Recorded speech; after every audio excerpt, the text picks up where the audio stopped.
Star Citizen can be an unforgiving experience, especially to those of us who are new. These are tips and tricks I've learned the hard way, so you don't have to. Let's get started.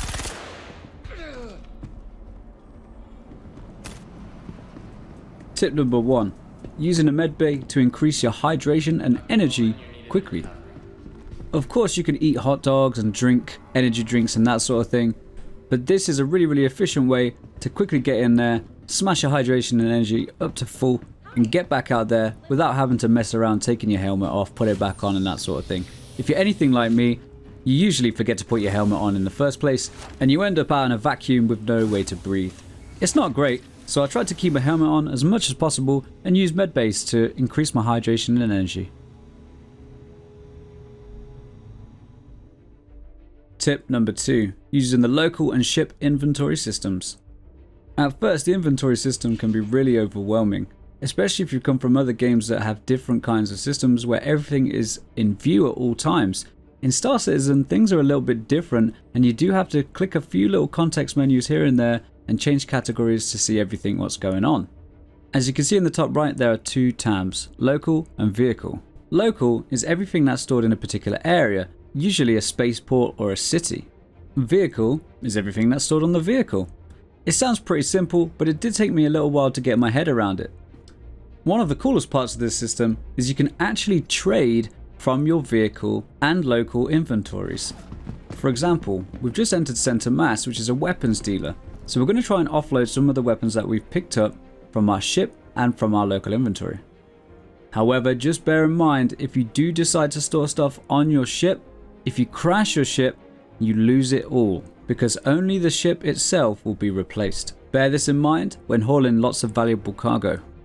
Mercenary jobs and faction standing. Ground-based missions are by far my favourite type of task to do in Star Citizen at the moment, to the point where I've actually decided we're going to try and max out MicroTech Security in order to become one of their top tier operators. The way the faction system works, the more you do missions for them, the more you level them up. Each time you increase in rank, more and better tasks and missions will become available to you. For example, hitting level 2 with MicroTech caused them to start offering me contraband missions, giving around 55,000 credits plus benefits per mission. Not too shabby. You can check your faction standings on the Delphi Mobiglass app. Just make sure to look at the contract provider when you are searching through the different contracts. It's also worth making sure you've accepted the Call to Arms bounty, which can be found in the mercenary section of the contracts. This will give you a bonus of credits each time you take out a criminal. Restocking weapons and equipment from dead enemy combatants. Rather than fly to a spaceport or a city every single time, you can actually take weapons off of your dead enemies. This goes for armor, helmets, undersuit, as well as magazines and medical items. This is the cool thing about the way that Star Citizen handles the way enemies hold stuff. So their magazines are on their body, their meds are on their body, that sort of thing. You can grab their weapons, you can grab their armor, everything is lootable. If you can see it, you can grab it, and I absolutely love this system. Looting bunkers and figuring out what is worth taking. As you explore these kind of locations more and more, you'll start to discover these little boxes. Some of them are quite well tucked away, whereas others are hidden in plain sight. From my experience, they generally have the best loot of the location, ranging from weapons, armor, and other types of equipment. You can find all sorts of weapons here, from shotguns, sniper rifles, even railguns. I usually find that the sniper rifles sell really well. Look out for the red boxes in the bunkers. You can also find little grey boxes which are square or cube shaped, as well as medical boxes too, which of course contain medical items. I generally find that the medical guns sell really well. I'll take that.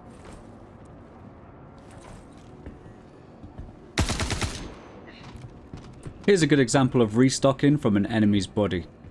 Notice how I grab it straight from his body without needing to go into the inventory menu. This is only possible if you have room for magazines on your core. I'd recommend checking your inventory and dropping any empty magazines, as they're only going to be taking up space, and they're not worth anything either. One of my favourite parts in any game, customizing weapons. The weapon customization system in Star Citizen is actually really cool, and I think it's a really underlooked part of the game, at least in my experience.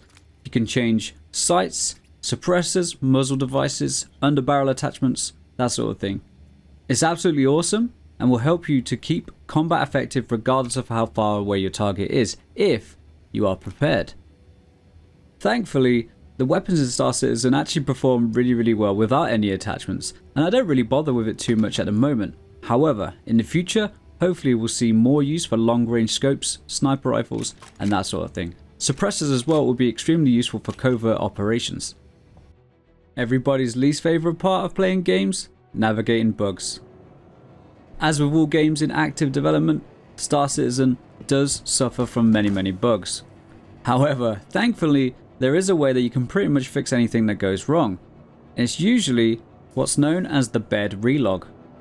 Essentially, this is where you find somewhere safe, whether it's in space, spaceport or city, and do a quick log out, log in procedure. Personally, I found that this fixes pretty much any bug that I've come across, getting you back enjoying the game in no time. There are a couple of bugs that I've encountered that don't require a relog. For example, the UI bug, where you contact ATC and you're waiting for a landing pad to show up. I found that cycling the mobiGlas gives you the marker. I found the same to be true when you're trying to set a destination. If you do set a destination and it doesn't come up as a marker, clear the route and set it again. That tends to fix any issues I have with setting routes for quantum travel. And last but not least, playing with friends. I've genuinely found that Star Citizen is much better enjoyed with a good bunch of friends. Not only is it a lot of fun going around space together and doing missions together and that sort of thing and chatting away whilst you do it, but you also learn a lot, especially if you're playing with players who are much more experienced than you are. A good friend of mine, Sketch, from our community, has basically taught me everything that I know and has given me the knowledge and experience to experiment in Star Citizen and really find out the nuances of the game and get better at it and enjoy all the different systems and different features that we have so far. So of course, massive shout out to One with Sketch for holding my hand for those first few days of gameplay. Appreciate you, man. Thank you, and please visit again. That's it from me, guys. Thank you very much indeed for checking out the video. I hope you found it useful. If you've got any questions whatsoever, please feel free to ask in the comments. Get in touch with me on Discord, or of course, come and find us playing Star Citizen live at twitch.tv/danexert. Our organisation link is in the description, so please feel free to join. Take care, and I'll see you very soon.